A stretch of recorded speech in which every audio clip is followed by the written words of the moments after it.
Sports పర్సన్స్కి ఒక మంచి జాబ్ నోటిఫికేషన్ వచ్చింది. వీడియో చివరి వరకు చూడండి. ఆ జాబ్ నోటిఫికేషన్ ఏంటి, ఆ జాబ్కి ఎలా అప్లై చేసుకోవాలి క్లియర్ కట్గా ఎక్స్ప్లెయిన్ చేస్తాను. ఇండియన్ రైల్వేస్ నుంచి స్పోర్ట్స్ పర్సన్స్కి స్పోర్ట్స్ కోటా కింద అయితే మంచి జాబ్ నోటిఫికేషన్ అయితే రిలీజ్ చేశారు రైల్వేస్ నుంచి.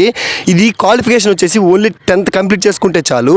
ఎవరైతే 10th కంప్లీట్ చేసుకున్నారో వాళ్ళైతే ఈ జాబ్కి అయితే అప్లై చేసుకోవచ్చు. దీనికి మీరు అప్లై చేసుకోవడానికి మీకు ఒక స్పోర్ట్స్ సర్టిఫికేట్ ఉంటే సరిపోతుంది. దీని సెలక్షన్ ప్రాసెస్ వచ్చేసి మీకు మీ ఏదైతే గేమ్ ఉంటుందో అది ఒక ట్రయల్ కండక్ట్ చేస్తారు. ఫర్ సపోజ్ నేను అథ్లెటిక్స్, నా ఈవెంట్ 400, సో నాకైతే 400 ఈవెంట్ అనేది కండక్ట్ చేస్తారు.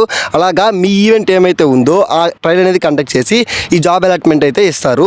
ఇంకా నెక్స్ట్ వచ్చేసి మెడికల్ ఉంటుంది. ఫైనల్గా అయితే సర్టిఫికేట్ వెరిఫికేషన్ అయితే ఉంటుంది. సర్టిఫికేట్ వెరిఫికేషన్ తర్వాత మీకు జాబ్ అనేది అలాట్మెంట్ చేస్తారు. స్పోర్ట్స్ పర్సన్స్ ప్రతి ఒక్కరికి ఇది ఒక మంచి గుడ్ ఆపర్చునిటీ అని చెప్పవచ్చు. మీ ఫ్రెండ్ సర్కిల్లో కానీ మీకు ఎవరైనా స్పోర్ట్స్ పర్సన్స్ ఉంటే వాళ్ళకైతే వీడియో షేర్ చేయండి. దీని యొక్క అప్లికేషన్ లింక్ కనుక కావాలి అనుకుంటే కామెంట్లో లింక్ అని టైప్ చేయండి.